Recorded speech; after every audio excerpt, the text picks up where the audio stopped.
You scored the opener. How did that feel at that moment? Oh, it was great. It was great. It was a great ball in. I had a chance on a corner maybe 10 minutes before, and I made good contact with it, but the goalie made a save. That one, I knew I had to bury it, and I had my chance, and I finished it. So it felt great to score the opener. Obviously, they came back in quickly, but we've been strong. All Jägermeister, we've been strong, resilient. We fight together no matter what the circumstance. We've been pushing together, and here we are in a final, playing for a trophy. They're one league below you, but they were a tough team. They battled you right till the end. Just were they what you expected? Were they tougher? Just talk about them for a minute. Yeah. Greenville was a solid opponent. Coming from League One, there's a reason why they made it to the semifinals. They beat, I think, 3 USL championship teams during their run, right? Yes. So with that, we knew what to expect. We knew that they were going to be organized. We knew that they were going to be efficient. We knew that they were going to try and fight for set pieces and just scrap and claw their way into the game. So with that, we had to be focused from the opening whistle to the closing whistle, and I think we were. Obviously, they tied it 1-1, but then we had a great response, and we made it 2-1 and eventually 3-1. Talk about that response, right? You got ahead, they tied up right away. How do you respond as a team to go back down and get another goal? Yeah, I mean, well, it's been with us this entire run. We started the season poorly in the league, right? We didn't start as we wanted to, but the Jägermeister kind of started to give us confidence. We started to believe in ourselves through the Jägermeister Cup, and with that, we advanced out of our group. We played down a man for 60 minutes away at our rival Rhode Island, and we came out and we won in PKs and we advanced, right? No one expected us to advance. We advanced. We go to San Antonio. We beat them 2-0. We advance. We're here. We advance. So we have one more game. We're playing for a trophy now. So it's all focus, all eyes on that. And that team is going to be Sacramento. So I don't know how much you know about them, but they're second place in the West. So just talk about what that's going to be like. I mean, we don't know where it's going to be yet, but the opportunity to play for a cup, play for a trophy, just talk about what that whole experience is going to be like. Yeah, absolutely. Well, I have four trophies in my career, and I'm hoping to make it 5. So I use my leadership each and every day, trying to inspire these boys to be focused and remind them that you don't get these opportunities every day. You have to really, really work. In your career, these opportunities come few and far between. So we have to focus our energy, focus our effort, and we got one game to win to hoist a trophy. Once you can put your hands on a trophy, you'll never forget it. So You're sure Dream Crazy. What is your mentality going into this game? Yeah, so Dream Crazy is in reference to my late sister-in-law, Margareta Errett, and I've been wearing it on my chest all year long. She passed away, and she's with us in heaven, looking down on us. So she was with me on my goal today. I know that, and she's been with us on this recent run. So I play for her, I play for my family, and together we all play for one another. So Hartford has been growing, and you've seen us grow throughout this summer, and here we are playing for a trophy. Do you feel like, you mentioned that the team didn't start out well, but your form has been much better lately. Do you feel like that upturn in form in the league, that this game came at exactly the right time when you're playing your best soccer of the season, so you can sort of carry that over into tonight? Yeah, absolutely. Well, within each win of the Jägermeister, we've gained more and more confidence, not only in the Jägermeister tournament, but in the league as well. So with some of our advancing and beating Rhode Island to advance, that gave us a boost, and then we went on a 9-game unbeaten streak in the league. So they kind of feed off one another, right?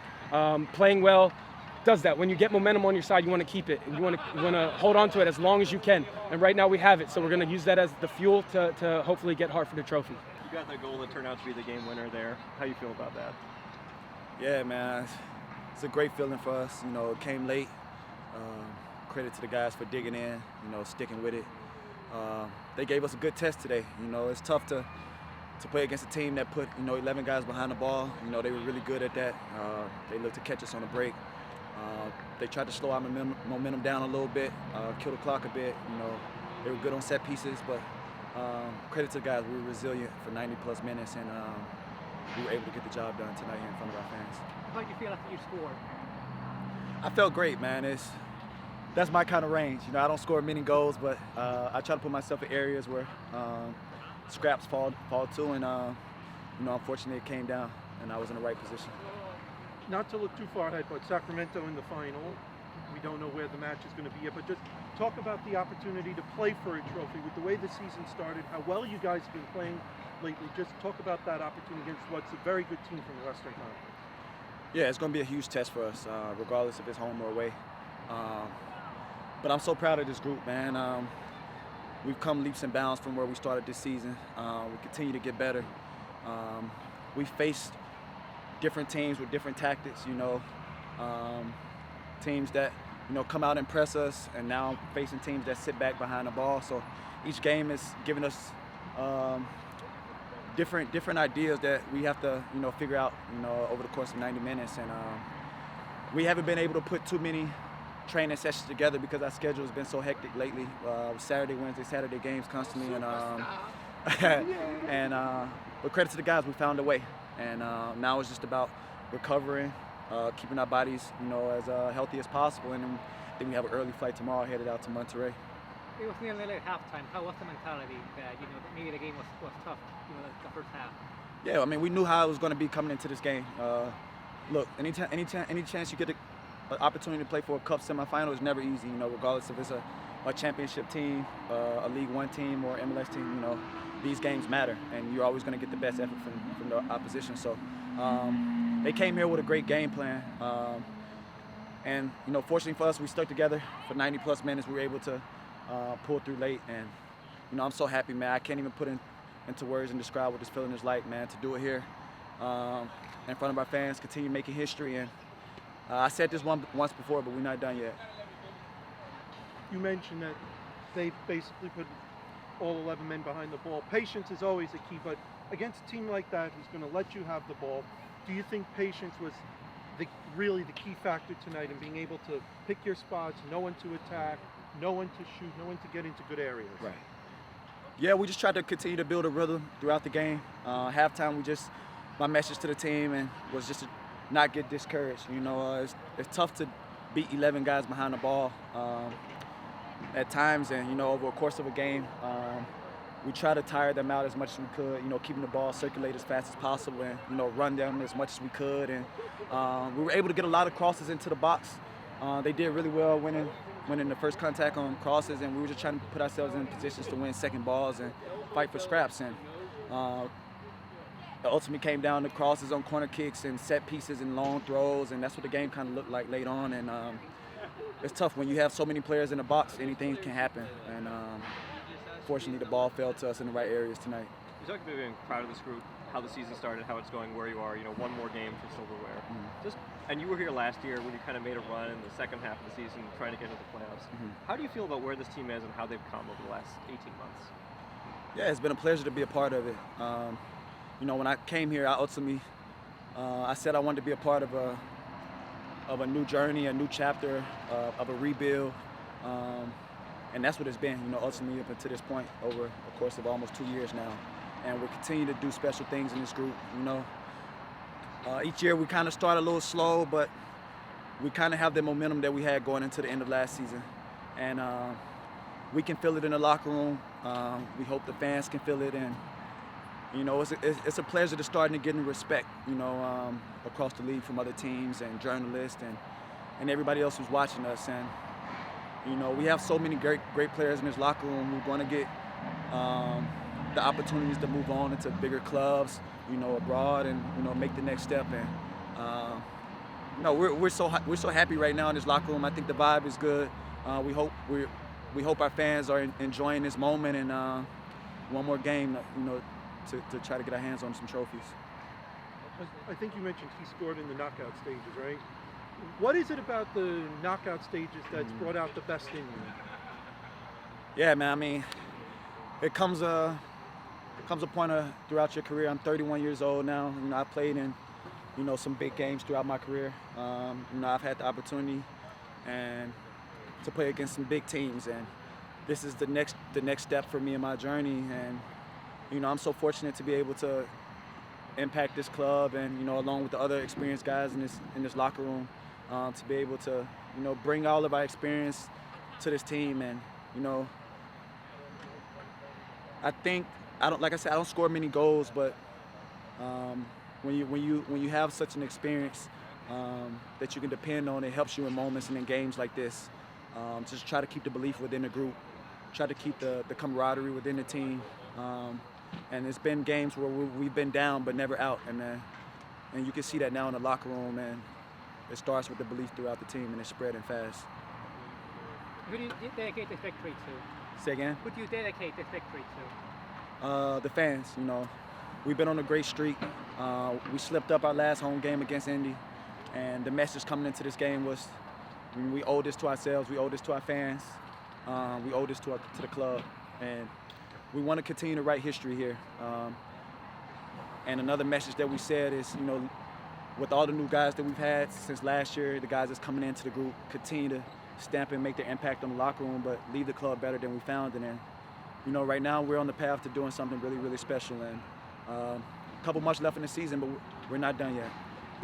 Hard-fought match, just they sat back, put everybody behind the wall. They literally gave you guys possession. I thought you did a good job of picking your spots, passing the ball around, knowing when to shoot, when to sort of hold back. And do you feel like that was a key to the match, the patience and knowing when to attack and just when to make the right plays at the right time? I do. I think you hit it on the head. I think the one thing we didn't do in the first half was fill the box on the weak side. So when we did get service off, which was only 11 times in the first half, we made first contact 0 times. So we said in the second half, we're going to put 25 crosses in. And even if they're from deeper, but we need first contact. So the play stays alive so we can build the net and really strangle them. And it took a long time to break them down, but the game's 90 minutes long, and our guys pushed. I mean, this is an amazing group. That's a special group in there. The substitutes worked out well in the second half. Yeah, and they were dictated by circumstance mostly. JJ, we wanted to get on, and we told him at halftime it would probably be around 60 that we would sacrifice Junior, who did a great job. Junior did nothing wrong, but he's also not the attacking player that JJ is. So we wanted to make sure that we were solid, they were at 0, and then we could get JJ on, and I thought he had a huge influence on the outcome of the game. He held up the ball well, his first touch was good, he drove through the lines. And then when you look at Babu, that was only because he took a yellow card. So unfortunately for him, or fortunately for us, we had Owen available, so it was a no-brainer. When you have high-end bench players, you can win the game with substitutes, and we didn't have that early in the year, but we have that in every position now. I mean, TJ was on the bench tonight, and he's a starter in, I would say, every team in the league at this point. You had obviously a couple other guys on the bench that you didn't use, that you didn't need to use. Totally we different. were going to bring Jack as well, and, you know, when it went 2-1, we had Jack ready to come on at 1-1, and then we switched to Beverly. There's obviously a totally different situation than you talked about earlier in the season when you were traveling with 12, 14 guys, something like that. As a manager, how much more confidence does it give you coming into the game knowing that you've got those options? You just need resources. That's the cold, hard reality. When you have resources, you can manage properly, and when you don't, you can't. And there were different circumstances that led to that. Early in the year, injury, a rash of injuries, international call-ups, things like that. So it's not just, I'm not just talking about money resources. I'm talking about human resources available to you as a manager on the bench, especially in a must-win game. You just have to do whatever the game needs, and all 3 of ours, I thought, tonight hit. You get to the end of that game. Early in the season, you were saying, once you get out of the group stage in this competition, it's 3 wins to silverware. Okay, 2 of those are out of the way. Yep. How are you feeling now? Yeah, it's all coming true. I mean, and they feel it in there. And we know how good Sacramento is. They've conceded 1 goal so far in this tournament, I think, or something crazy like that. But we're also a pretty high-powered team, and we feel like we can get at teams, and we feel like we can get at any team. So we'll be watching the draw. I mean, we have a much better chance just statistically if it's here. So we're watching that draw intently, but we're going to win the game, no matter where we go. When you look at the team from the beginning of the season to now, how much the team's improved, what do you think has been the difference that's carried? You had that 9-game unbeaten run. And you won at Rhode Island, which was obviously an enormous victory in this tournament. Yeah. And then tonight, what do you think has been the key to the turnaround? It's the mentality of our veteran players is elite. Joe Farrell, I gave him man of the match for me tonight. I thought he wrapped up Ropapa in transition, in service situations. I thought he just had a stranglehold on him. And that was important because Ropapa was lively tonight. You know, I said he's very much a championship player, and I believe that. So I thought Joe was awesome, and he gets the first goal. You know, he's that leadership quality is so valuable, but Jordan has that too. And Diz does it through his intent, the way he plays, the way he wants to get forward. He wins all his duels. You know, he's so big and athletic. So all our veteran guys. And then the last one I think you guys just talked to is Marlon. Yep. We rested Marlon in Miami so that he could pop tonight and lead the group with his voice, and he did that, and he did it really well. In the lead up to the final, do you feel like you're going to rest some players in the league, some of the league games, in the lead up to the final?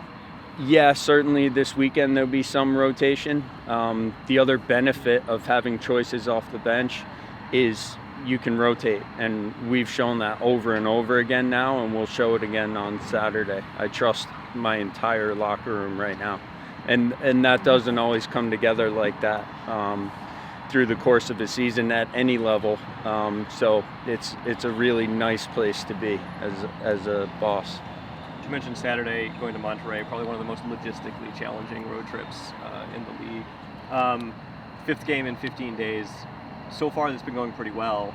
How are you feeling about that game? Yeah, we've won 3 of those 4 games. We want to attack that game the same way we would a home game, and that's why rotation is necessary. We want to press, we want to be front foot, we want to transition hard on both sides of the ball, and that requires fresh legs in at least a handful of spots, and we have that luxury right now. You mentioned Joe, and with everything that he's gone through, especially off the field, talk about how happy you are for him to get that goal and how special that was personally for him tonight. Yeah. I don't often talk about conversations we have behind closed doors, but I did speak to TJ this week, and I said, you're a starter in every team in the league except this one for this particular game, because Joe has big game experience. He's a leader. And he was barking at the team an hour before the game started about concentration, intensity, things like that coming from an experienced player mean more than even a manager. So that was a difficult choice for us this week, but that goes back to, it seems to be the theme tonight, is having choices, having real choices, and horses for courses, we call it. Being able to pick the right guy for the right moment in the right environment and cut him loose. So extremely pleased for Joe. We've been through a lot as a group. He's been through even more personally this year, so that had to feel really good for him.